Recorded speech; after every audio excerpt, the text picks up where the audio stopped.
Homenagem agora é pra vocês, rapaziada, que foram criados em Galvão.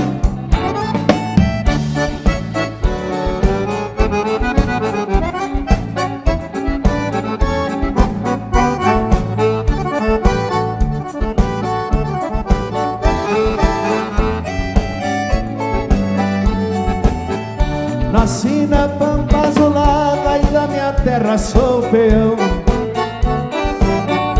estampado índio campeiro que foi criado em galpão.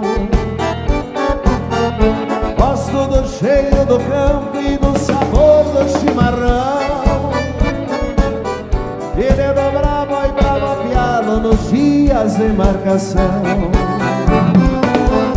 Gosto de fazer um ponto, se cortar na minha chilena, pra sentir o sopro do vento me esparramando a melena, pra sentir o sopro do vento me esparramando a melena.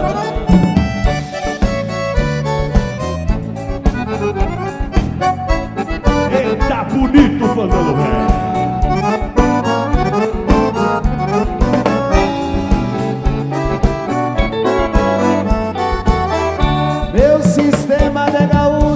É mais ou menos assim. Mostra, mostra. Usa um tirador de pardo arrastando no capim, usa uma bombacha larga com feitio do melhor pano, e um 30 ao correr da perna com palmo e meio de cano. Gosto de fazer um potro, se cortar na minha chilena, pra sentir o sopro do vento me esparramando a melena, pra sentir o sopro do vento me esparramando a melena.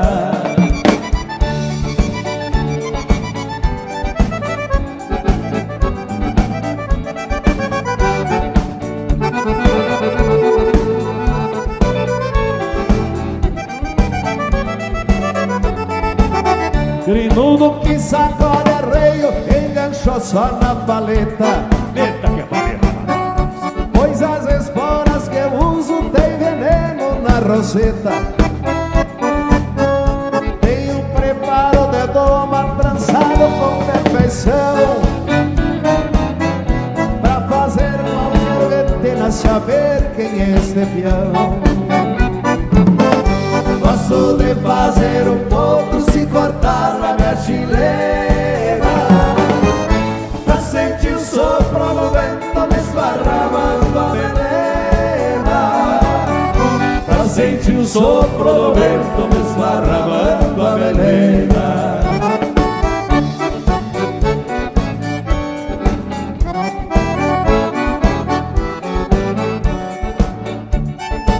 Vamos encerrando, vai ter,